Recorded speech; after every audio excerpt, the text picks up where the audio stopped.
Après avoir examiné lors de nos deux derniers messages les paroles de notre Seigneur relatives au temps des nations dans lequel nous nous trouvons et à la destruction de Jérusalem et de son temple en l'an 70, je vous invite aujourd'hui à parler d'avenir. Car parler de la parousie, du retour de Jésus, du jour de l'Éternel, en fait ce qui nous reste à examiner de notre texte en Matthieu 24, c'est tout simplement parler d'avenir. Et plus précisément, de notre avenir. Et celui-ci est lié à une espérance vivante en un monde rendu à sa perfection et totalement réconcilié avec Dieu. Ce monde, ce royaume est déjà vivant en nous au travers de la présence du Saint-Esprit, ça j'espère que nous le savions, mais il est aussi annoncé dans sa pleine réalisation à la fin des temps, à la suite du retour de notre Seigneur. Alors oui, je sais, nous vivons au jour le jour, suivant en cela la maxime enseignée par Jésus, à chaque jour suffit sa peine.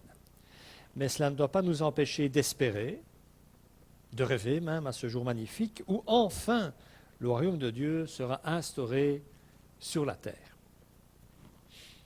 Ancien et Nouveau Testament en parlent car c'est une promesse de Dieu, un royaume établi sur une nouvelle terre, la remplissant tout entière et sous de nouveaux cieux, avec à sa tête comme roi, puisque c'est bien d'un royaume dont il s'agit, notre Seigneur Jésus. Il y a donc dans toute la Bible une aimantation, c'est un terme un peu particulier peut-être, mais il dit ce qu'il veut dire, donc une attirance irrésistible vers l'avenir. C'est une réalité que le théologien Jürgen Moltmann résume ainsi. Du début à la fin, le christianisme est espérance, perspective et mouvement vers l'avant, et ainsi départ et transformation du présent. Si on veut être pratique par rapport à ce que Moltmann dit, il est tout à fait clair que notre vie quotidienne, dans notre vie quotidienne, au travers d'elle, nous annonçons et nous incarnons au présent un royaume qui est encore à venir. Et en ce sens, je crois j'avais fait 2 messages sur le sujet il y a quelques semaines de ça, en ce sens, il est déjà là, même s'il doit encore venir. Commençons par l'Ancien Testament, dans lequel plusieurs espérances sont liées ensemble, comme l'ont fait d'une tresse, ceux qui font parfois des tresses dans leurs cheveux, peut-être pas tout le monde, mais... En tout cas, ma fille, quand elle fait des tresses, elle prend plusieurs parties de ses cheveux, plusieurs cheveux différents, et puis elle les noue ensemble pour former une tresse. Mais cette tresse est donc constituée à la base de plusieurs parties différentes. Les attentes des promesses dans la Bible sont du même ressort, sont du même acabit. Autrement dit, toutes les choses promises par Dieu dans sa parole sont étroitement liées et indissociables les unes des autres, car si l'une ne se réalise pas, ce sont toutes les autres qui sont annoncées, qui sont rendues caduques. Je prends un simple exemple pour que les choses soient claires, parce qu'elles ne le sont peut-être pas. Si l'attente et l'espérance d'un sauveur ne s'étaient pas réalisées en la personne de Jésus, on ne pourrait pas parler de l'espérance en la venue future du royaume de Dieu sur la terre, pas plus que de la venue, par exemple, de l'Esprit Saint à la Pentecôte. La première annonce, la première promesse, est liée à d'autres.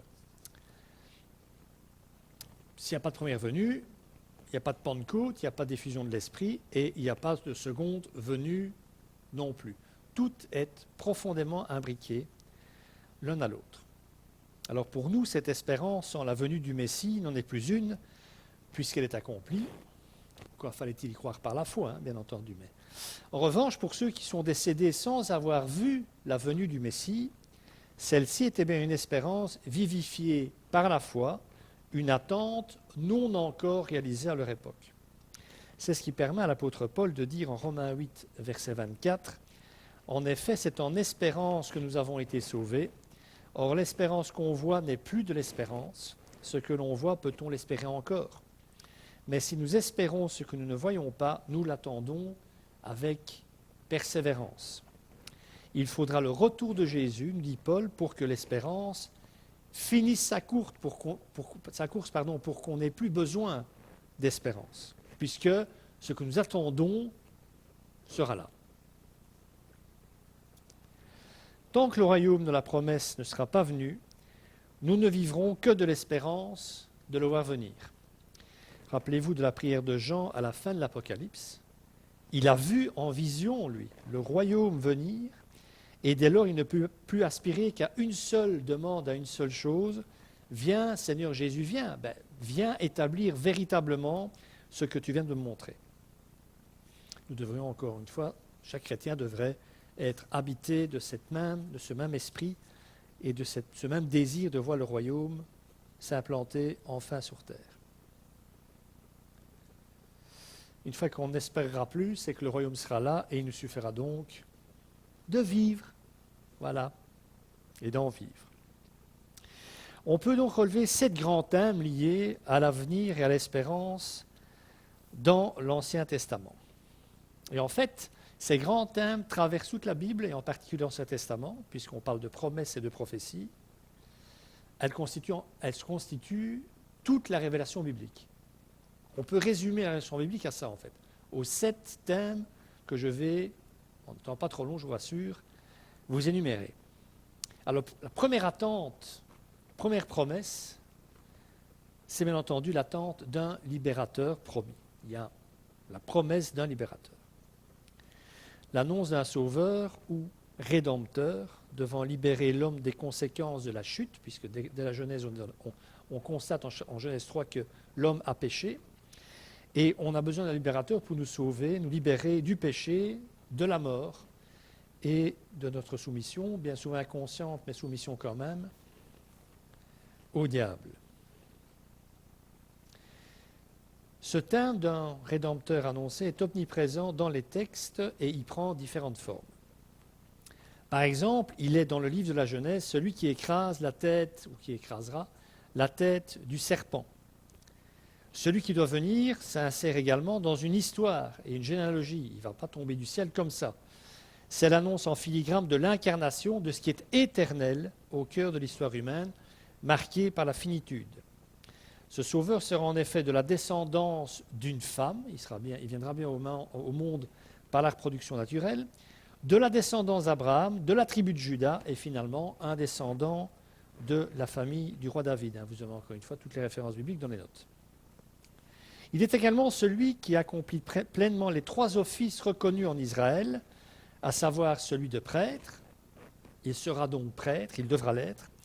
Et je cite le psaume 110, verset 4, encore le psaume 110. « L'Éternel l'a juré et il ne se rétractera pas. Tu es prêtre pour toujours, à la manière de Melchisédek. » Autrement dit, tu seras prêtre pour l'éternité. Il doit aussi revêtir l'office de prophète. « L'Éternel ton Dieu fera surgir pour toi et du milieu de toi parmi tes frères un prophète comme toi, et c'est lui que vous devrez écouter. » Ça, c'est dans le Deutéronome. Et enfin, il assumera la fonction de roi. « Réjouis-toi, fille de Sion, lance des acclamations, fille de Jérusalem, voici ton roi qui vient à toi. Il est juste et victorieux, il est humble et monté sur un âne, sur un ânon, le petit d'une ânesse », ce fameux texte qui est repris dans l'évangile de Marc, entre autres, lors de la joyeuse entrée de Jésus à Jérusalem, lors de la dernière Pâque. Sa venue est même littéralement assimilée à celle de Dieu lui-même, puisqu'il est appelé Emmanuel, autrement dit Dieu avec nous. Il est aussi désigné comme le serviteur de l'Éternel, et dans un autre texte d'Ésaïe, identifié à Israël. Il est aussi, faut-il le rappeler alors que nous nous approchons de plus en plus de Pâques, le serviteur souffrant. Et dans le même ordre d'idées, le prophète Zacharie parle d'un berger envoyé par le Seigneur qui sera frappé par les hommes. Vous vous rendez compte donc, je n'ai pas fini, mais que tout ça est tissé profondément l'un avec l'autre. Donc le risque c'est évidemment de perdre une partie de la couleur de la prophétie. On peut choper un élément et en perdre un autre. Et alors si on en perd un autre, on n'a pas le panorama au complet. Il est aussi le Fils de l'homme qui vient sur les nuées du ciel, dont le prophète Daniel a la vision. Et cette appellation, Fils de l'homme, vous le savez, sera reprise par Jésus lui-même pour faire référence à sa double nature humaine et divine, parce qu'il est en même temps Fils de l'homme, et ce Fils de l'homme dans Daniel 7 vient comme origine le ciel. Donc toutes ces références diverses font état de la même personne et au même événement, Mais vous voyez, les descriptifs sont différents. Hein. La venue en ce monde de Jésus de Nazareth, fils de l'homme et fils de Dieu, sauveur souffrant et mourant pour le péché du monde. Comme pour nous dire qu'il faut apprendre à voir la mosaïque biblique dans toute sa diversité de couleurs, car négliger une couleur ou l'occulter ou passer à côté, c'est prendre le risque de se méprendre, de se tromper. C'est ce qui est arrivé plus que probablement à nos amis juifs qui, négligeant les caractéristiques de la première venue du Messie, n'ont pas reconnu Jésus lorsqu'il est venu vers eux. Ils avaient compris une partie de l'annonce, le roi qui devait venir, mais ils n'ont pas perçu l'annonce qui annonçait avant ce moment-là, avant que le roi ne vienne, ils n'ont pas perçu l'annonce du serviteur. Ils n'ont pas discerné, donc pas reconnu le serviteur souffrant, l'agneau qui porte le péché du monde. Ils n'espéraient la venue que du roi annoncé, ils n'ont donc pas compris que la première couronne que devait porter leur Seigneur était une couronne d'épines. Moralité, on ne peut pas faire le tri en Dieu et en ses promesses car on risque de se perdre. Deuxième attente qu'on trouve dans l'Ancien Testament déjà, c'est l'attente du royaume de Dieu. Alors nous savons, au travers des lettres contenues dans le Nouveau Testament, que ce soit de Pierre, de Paul ou d'autres, que l'attente du royaume était très forte au premier siècle dans les cercles chrétiens. Rappelez-vous, dans sa première épître aux Thessaloniciens, Paul dit qu'il faut travailler si l'on veut vivre. Donc que celui qui ne travaille pas ne mange pas. Pourquoi dit-il ça? Parce que les chrétiens thessaloniques avaient arrêté de travailler en se disant Jésus va revenir. Donc, mais ça prouve une chose, c'était un peu présomptueux, mais ça prouve une chose, c'est qu'il y avait une réelle, une intense attente messianique dans l'Église du premier siècle. Mais cette attente était déjà présente au sein de la communauté juive et à différentes époques de l'histoire d'Israël. Même si au temps de Jésus, nous avons vu à plus d'une reprise que cette attente était surtout liée à une dimension politique. On se tromperait néanmoins si l'on pensait que cette attente n'est le fait que du Nouveau Testament. Elle est aussi omniprésente dans l'Ancien Testament, sous la plume d'Ésaïe entre autres, mais pas seulement. Le livre Daniel auquel je viens de faire allusion exprime par exemple l'attente d'un règne que suscitera le Seigneur et qui brisera les royaumes du monde, et par rapport à ces royaumes brisés, son royaume à lui sera éternel. C'est un texte que je prends dans Daniel 2, verset 44, que je vous invite à potasser cette semaine, le livre de Daniel, puisqu'on va s'en servir la semaine prochaine. À l'époque de ces rois, le Dieu du ciel fera surgir un royaume qui ne sera jamais détruit et qui ne passera pas sous la domination d'un autre peuple. Il pulvérisera tous ces royaumes-là et y mettra fin, tandis que lui-même subsistera éternellement. C'est déjà une annonce du royaume messianique, du royaume de Dieu. Ce royaume, si vous lisez le texte cette semaine, vous aurez plus d'informations. Ce royaume est lié à la venue de quelqu'un ressemblant à un fils de l'homme qui vient du ciel. Autrement dit, la venue de ce royaume éternel dépendait de l'incarnation et de l'humiliation du Fils de l'homme. Sans la croix, pas de royaume non plus. De là toutes les tentatives du diable, je pense qu'on en avait un peu parlé déjà, durant justement le passage terrestre de notre Seigneur, de faire sortir Jésus de sa route et de sa mission, mourir sur la croix pour que nous puissions recevoir de lui la vie et la promesse du royaume. La tentation était de sortir du sens profond de sa première venue, mourir pour le péché du monde et de n'être plus dès lors qu'un Messie triomphant, et par là même empêcher l'application de la justice de Christ, obtenir la croix à ceux et celles qui croiraient, et aussi empêcher sa seconde venue en gloire avec l'instauration du royaume promis. C'est tout ça qui est en jeu, au travers des tentations que Jésus a subies toute sa vie durant. Alors, bien entendu, je pense qu'on approche de Pâques, encore une fois, et quand on relit les textes de la Passion, et entre autres l'épisode du Jardin, on peut se dire qu'une seule chose, ce moment d'angoisse connu par Jésus, c'est qu'on ne pourra jamais comprendre l'abyssale profondeur de cette angoisse. On ne peut pas. Je pense qu'aucun être humain, puisqu'il était aussi pleinement homme, aucun être humain n'a jamais connu une angoisse pareille. Pour suer des grumeaux de sang, il ne faut vraiment pas être bien, Vraiment. Et je prends ce verset. Puis il avança de quelques pas, se jeta le visage contre terre et fit cette prière. Mon Père, si cela est possible, que cette coupe s'éloigne de moi. toutefois, non pas ce que je veux, mais ce que tu veux. On ne peut pas comprendre l'angoisse de Jésus, mais on peut très bien comprendre ce qui est en jeu à ce moment-là. Les babioles, hein, notre salut et l'instauration future du royaume de Dieu sur la terre. Ça va quoi, hein? C'est pas comme si c'était grave.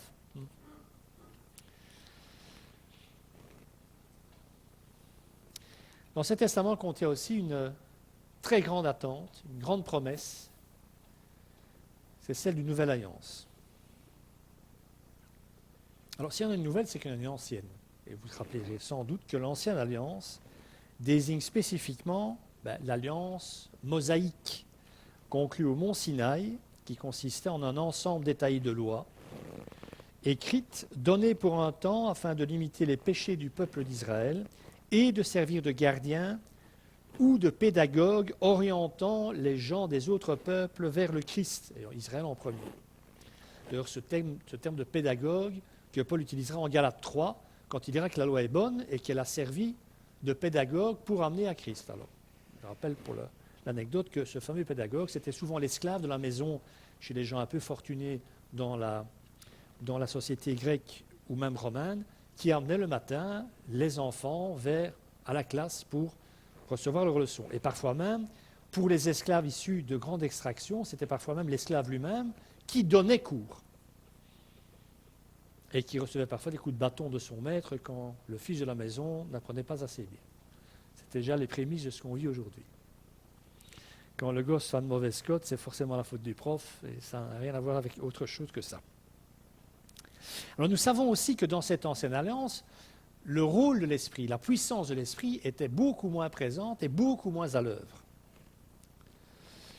Et ça manifeste en fait que dans l'Ancien Testament, l'esprit, il y a encore quelque chose qui manque quant à sa puissance à venir. En effet, sous l'Ancienne Alliance, seuls quelques rois ont reçu l'esprit. Il y en a eu quelques-uns des rois, en Juda par exemple. Il n'y en a pas beaucoup dont le texte biblique dit qu'ils ont reçu l'Esprit Saint. À part les rois, il y a les prophètes qui le reçoivent. En tout cas, le peuple ne le reçoit pas.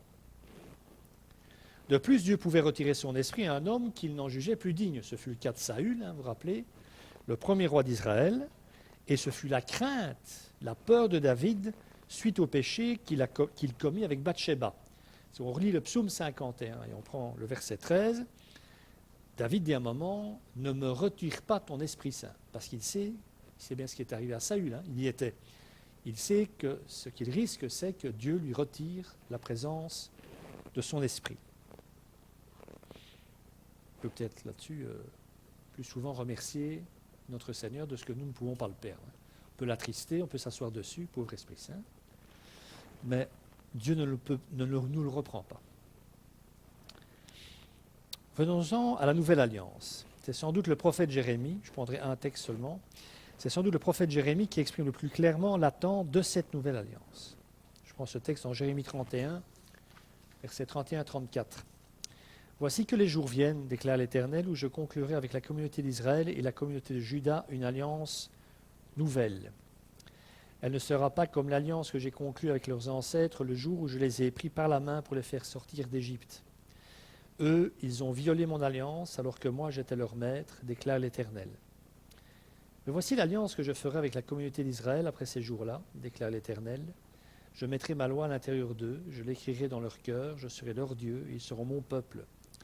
Personne n'enseignera plus son prochain ni son frère en disant « Vous devez connaître l'Éternel », car tous me connaîtront, depuis le plus petit jusqu'au plus grand d'entre eux, déclare l'Éternel. En effet, je pardonnerai leurs fautes et je ne me souviendrai plus de leurs péchés. Alors, ce texte de Jérémie sera repris en partie par l'auteur de l'Épître aux Hébreux à propos de l'alliance conclue en Jésus-Christ. L'auteur d'Hébreux, il y voit une affirmation forte de la nouvelle alliance que Dieu conclura avec l'homme au travers du sacrifice et de l'œuvre du Christ. Alors, la fin du passage peut être aussi, je pense, objectivement, comme souvent dans les prophéties, on peut y discerner en tout cas l'annonce des temps messianiques et de la restauration d'Israël, puisque le début du texte parle d'Israël et de Juda. Il y a une chose qu'on a fort perdue dans les prophéties au cours des siècles, puisqu'on a parlé de la destruction de Jérusalem et de son temple la semaine passée en l'an 70 par les Romains. On a perdu, en fait, la notion de restauration d'Israël, théologiquement parlant. En tout cas, les chrétiens, les théologiens chrétiens ne sont pas bousculés pendant des siècles pour commencer à se poser la question, et les prophéties concernant Israël. Alors qu'il y a une promesse là aussi, d'une attente profonde et une promesse de Dieu quant à la restauration d'Israël. Premier stade de cette restauration en tant que nation, et on peut peut-être passer à côté, puisque on n'en parle pas dans la Bible, à ma connaissance. Quoique par déduction, on peut peut-être. Enfin, certains l'ont fait et certains l'ont même fait intelligemment. Donc le premier stade de cette restauration en tant que nation a eu lieu lors de la création par les Nations Unies d'une terre nationale pour Israël en Palestine. C'était le 29 novembre 1947. À cette époque, la plupart des gens attendaient une sorte de monde nouveau devant surgir des décombres de la guerre, mais personne, mis à part une poignée de juifs, ne pensait ou n'espérait un retour du peuple juif sur la terre de ses ancêtres. Ça, c'est vraiment quasi sorti de terre comme ça. Et là encore, il est clair que sans cette restauration d'un territoire national, les textes relatifs au retour du Seigneur n'auraient pas pu s'accomplir. Le royaume, la grande bataille finale doit se passer aux alentours de Jérusalem, et c'est clair que dans les textes de l'Apocalypse, on est en Israël et les Juifs sont chez eux. Donc sans cette restauration, bon, plutôt politique qu'autre chose, mais sans cette restauration, les événements prédits, entre autres par l'Apocalypse, ne pourraient pas avoir lieu, et donc, par Zacharie et d'autres. Donc ça ne pourrait pas avoir lieu.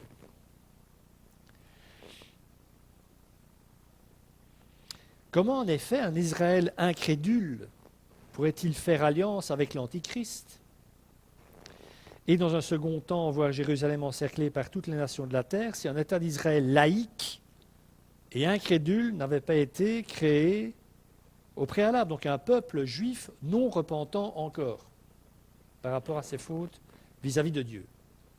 Il fallait une création d'un Israël non régénéré avant les temps de la fin. Et je l'ai dit en introduction sur ce point-là, qu'il est très intéressant et certainement surtout malheureux de relever que c'est suite à la création d'un État juif en Palestine en 1947 que de nombreux chrétiens et théologiens ont recommencé à s'intéresser aux prophéties concernant Israël. Parce que jusque-là, à part certains grands penseurs, il faut bien l'admettre, pour une bonne partie du monde chrétien, Israël avait bel et bien définitivement cessé d'exister et ne faisait plus partie des plans de Dieu. Aidé en cela pendant des siècles par ce qu'on appelait la théologie de remplacement, puisqu'il n'y avait plus d'État juif et qu'Israël avait été détruit, en tout cas symboliquement, toutes les promesses faites à Israël dans les textes étaient attribuées à l'Église. Voilà. Le nouveau peuple, c'est l'Église, Israël, c'est fini, ils ont désobéi à Dieu, ils sont punis, on n'en parle plus, et toutes les promesses qui devaient encore se réaliser pour Israël, c'était pour l'Église. Voilà. Alors qu'il y a quand même des textes, objectivement, qui sont difficilement applicables à l'Église. Mais vraiment. Comme ce très beau texte, ce très beau chapitre de Zacharie 12, 13 et 14, qui disent en fait sensiblement la même chose, qui font référence au même événement, à savoir la venue du Christ sur la terre. Alors, très intéressant, quand vous lisiez Zacharie 12 et Zacharie 14, ils parlent du même événement, le retour du Christ sur le mont Sion pour sauver Israël. Ok ? Dans Zacharie 12, on parle de l'Éternel qui vient, et dans Zacharie 12, on parle de Christ qui vient, et dans Zacharie 14, on parle de l'Éternel. Mais on parle du même événement, c'est comique, pour ceux qui douteraient encore de la divinité du Christ. Voilà. En passant, Vous pouvez aussi relire ça pendant cette semaine, ça va servir. Il faut un peu travailler, je ne sais pas. Mais... Alors, cinquième promesse, énorme promesse, bien entendu, c'est le déversement de l'Esprit Saint. Alors là, c'était difficile de ne pas citer Joël chapitre 3, versets 1 à 2. Après cela, je déverserai mon esprit sur tout être humain, vos fils et vos filles prophétiseront, vos vieillards auront des rêves et vos jeunes gens des visions, même sur les serviteurs et sur les servantes, dans ces jours-là, je déverserai mon esprit. Alors cette prophétie s'est réalisée le jour de la Pentecôte à Jérusalem. Mais ce qui est assez extraordinaire avec cette prophétie, l'application de celle-ci, c'est que depuis ce jour, en tout lieu où le nom du Seigneur est invoqué par un homme pour venir le sauver, cette prophétie est actualisée, une personne à la fois. Comme annoncé en Joël 3,5 et repris par Paul en Romains 10,13, qui fait donc la citation de ce texte, et Paul dit « Alors toute personne qui fera appel au nom de l'Éternel sera sauvée ». Et Paul, en Romains 10, continuera après « Mais comment croiront-ils s'ils n'entendent pas parler ?» etc. etc. Encore aujourd'hui, dans les endroits les plus improbables et les plus reculés de la terre, cette prophétie se réalise. Car le temps de l'Église est l'ère de l'Esprit Saint qui souffle où il veut. L'Ancien Testament, Paul parle énormément du jour du Seigneur. Vous voyez, cette formulation devrait vous être familière, vous qui êtes des lecteurs assidus de la Bible. L'expression jour de l'Éternel ou jour du Seigneur est assez fréquente dans la Bible et désigne un moment où Dieu intervient de façon nette dans l'histoire. Alors, on peut faire référence au jour du Seigneur, donc la fin des temps. On parle souvent de la fin des temps, du retour du Christ, en tout cas de l'intervention de Dieu pour installer le royaume de Dieu définitivement en employant ce vocable, le jour du Seigneur. Mais ce vocable peut aussi faire référence à d'autres jugements que Dieu a exercés au cours de l'histoire. Par exemple, dans le livre d'Abdias, il n'y a même pas de chapitre, tellement que c'est court. Cette expression annonce le châtiment d'une nation, à savoir Édom, qui s'est joint à Babylone pour faire tomber Jérusalem. En tout cas, Édom s'était réjoui du malheur qui s'abattait sur le peuple de Juda. On parle bien évidemment de la chute de la ville en 586 avant notre ère. C'est le même sens, au jour du Seigneur, que revêt l'expression en Ésaïe 17 pour parler de la destruction de Babylone, ou en Ésaïe 13 qu'on va prendre maintenant. C'est le même terme qui apparaît, et il fait référence à un événement historique, à savoir la destruction de Babylone. Même si c'est une prophétie, là on est au 6e, 7e siècle. Lamentez-vous car le jour de l'Éternel est proche. Il vient comme une dévastation décidée par le Tout-Puissant. C'est pourquoi tous baissent les bras, tous les hommes se découragent, ils sont terrifiés, douleur et souffrance s'emparent d'eux, ils se tordent de douleur comme une femme prête à accoucher, ils se regardent les uns les autres stupéfaits, leur visage est en feu. Le jour de l'Éternel arrive, c'est un jour cruel, un jour de colère et d'ardente fureur qui transformera la terre en désert, faisant disparaître les pécheurs de sa surface. En effet, les étoiles du ciel et leurs constellations ne diffuseront plus leur lumière, le soleil s'obscurcira dès son lever et la lune ne fera plus briller sa lumière. C'est sympa, hein? Alors, il ne vous aura pas échappé, du moins j'espère, que l'on retrouve la citation du dernier verset de cette prophétie dans la bouche de notre Seigneur dans les textes que nous étudions depuis plusieurs semaines en Matthieu 24 et Marc 13. Jésus va utiliser cette image pour parler de la fin des temps, cette image de la lune qui s'obscurcit. Donc il parle d'un cataclysme cosmique ici. Mais j'y reviendrai. C'est aussi cette expression qui est utilisée pour parler de la manifestation de la colère de Dieu. Quand on parle du jour du Seigneur, c'est le jour annoncé où la colère de Dieu se déversera sur les coupables. Et ce jour du Seigneur peut également désigner un jour de salut pour les uns, tout n'est pas toujours négatif, et de destruction pour les autres. C'est le cas de cette prophétie de Malachie, dernier livre de l'Ancien Testament. En effet, voici venir ce jour brûlant comme un four. Les adjectifs sont souvent similaires, donc ça ne va pas être très drôle en fait. Tous les hommes arrogants et tous ceux qui font le mal seront comme la paille, autrement dit, ils brûleront. Le jour qui vient les embrasera, dit l'Éternel, le Maître de l'univers. Il ne leur laissera ni racines ni rameaux. Mais pour vous qui craignez mon nom, le soleil de justice se lèvera et la guérison sera dans ses rayons. Vous sortirez en bondissant comme les veaux d'une étable, vous piétinerez les méchants, car ils seront comme de la poussière sous la plante de vos pieds, le jour que je prépare, dit l'Éternel, le Maître de l'univers. Souvenez-vous de la loi de mon serviteur Moïse, je lui ai donné en Horeb pour tout Israël, des prescriptions et des règles. Je vous enverrai le prophète Élie avant que n'arrive le jour de l'Éternel, ce jour grand et redoutable. Il ramènera le cœur des pères vers leurs enfants et le cœur des enfants vers leur père, de peur que je ne vienne frapper le pays de destruction. Ce jour du Seigneur, dans ce cadre-là, c'est ce qu'annonce Malachie, sera donc une libération pour les uns et un jour de jugement pour les autres. Il est à noter, vous l'avez peut-être remarqué, si vous êtes un peu attentif, il est à noter que les derniers versets parlent de la venue de Jean-Baptiste. On fait allusion à Élie, ici en fait on annonce la venue de Jean-Baptiste, du nouvel Élie. Alors pourquoi est-ce que je peux affirmer ça?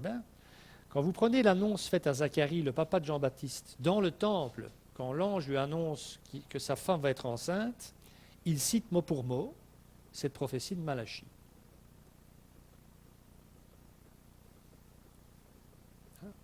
Ton fils sera un prophète devant l'Éternel, et il ramènera le cœur des pères vers leurs enfants, le cœur des enfants vers leurs pères, de peur que je ne fasse, etc.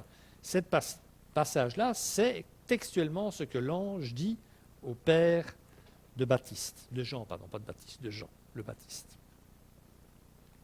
Alors on comprend mieux pourquoi l'ange punit le père de Jean-Baptiste, vous vous rappelez, de Jean le Baptiste, de mutisme. Il va rester muet jusqu'à la naissance de son fils. Pourquoi est-ce que l'ange le prend très mal, l'incrédulité du père? Parce que le père, en tant que prêtre en Israël, devait, à mon avis, connaître cette prophétie de Malachie. Donc ce que l'ange est en train de lui dire, c'est que cette prophétie va se réaliser à travers toi et ta femme, en ton fils. C'est un cadeau incroyable, ça. Il se dit, oh, c'est moi qui vais réaliser cette prophétie. Et lui, il doute, quoi. Et l'ange dit, ouais, non. Non. L'usage de ces citations confirme que certains seront réceptifs au ministère de Jean, et d'autres non. Certains seront donc sauvés au jour de l'Éternel, et d'autres non.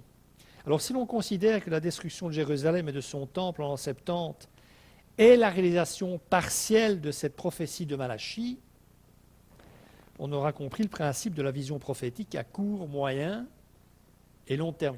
Un même texte peut concerner des événements à venir dans 2, 3, 4 ans, des événements dans 100, 200 ans, et puis des événements beaucoup plus lointains. Et une autre chose que nous devons bien comprendre, c'est qu'un jour historique peut être une figure de la fin des temps. Donc un événement qui se passe historiquement peut être déjà une préfiguration d'un autre événement devant venir beaucoup plus tard. Ainsi, j'ai fait référence là tantôt, la destruction de Babylone, l'ennemi d'Israël qui a été prophétisé par Ésaïe et qui s'est déroulé en 539 avant notre ère. Les Mèdes et les Perses se sont emparés de la ville. Eh bien, cette chute de Babylone qu'Ésaïe annonce, puisqu'il sait, Ésaïe, qu'il prophétise que Jérusalem sera détruit par Babylone, mais il annonce aussi que Dieu punira ceux dont il s'est servi pour détruire, en tout cas pour punir son peuple. Mais cette même Babylone et cette même chute de Babylone, prophétisée par Ésaïe en Ésaïe 13, sera aussi un type ou un symbole de la Babylone de l'humanité ennemie de Dieu dans son ensemble, qui sera donc utilisé dans l'Apocalypse. Babylone la grande est tombée. C'est cette même symbolique qui est utilisée. Donc à travers cette prophétie d'Ésaïe, on a déjà une annonce de la chute finale du système de choses hostiles à Dieu. C'est ce même principe qui est à l'œuvre au travers de l'usage que fait Jésus de la prophétie d'Ésaïe 13, quand il prend quelque chose qui est déjà arrivé et qu'il l'envoie dans le futur en disant « ça va se reproduire ». Je prends la chute de Babylone et j'en fais un symbole pour ce qui se passera dans l'avenir lors de mon retour.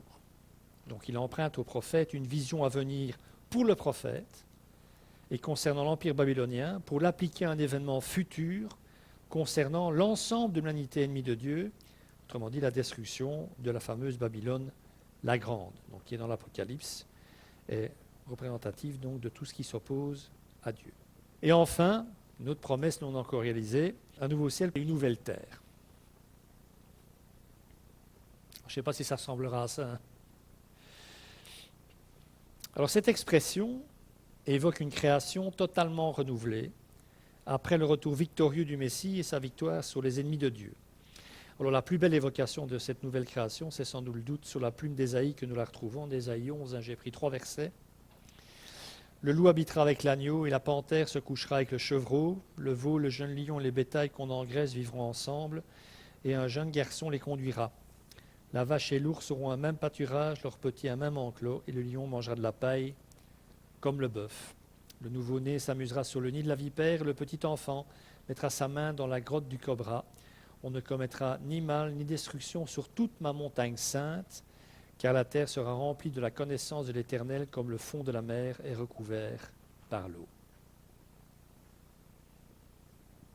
Alors tout ça, ça sera la réalité un jour. Mais avant, de nombreuses choses vont encore se produire, car il ne nous aura pas échappé que si certaines choses promises par Dieu au travers de ses prophètes sont d'ores et déjà accomplies, la venue de notre Sauveur, la nouvelle alliance, la venue de l'Esprit Saint et la venue sous forme de prémisse du royaume au travers de l'Église, parce que le royaume est déjà là parce qu'il y a l'Église, d'autres prophéties doivent encore s'accomplir.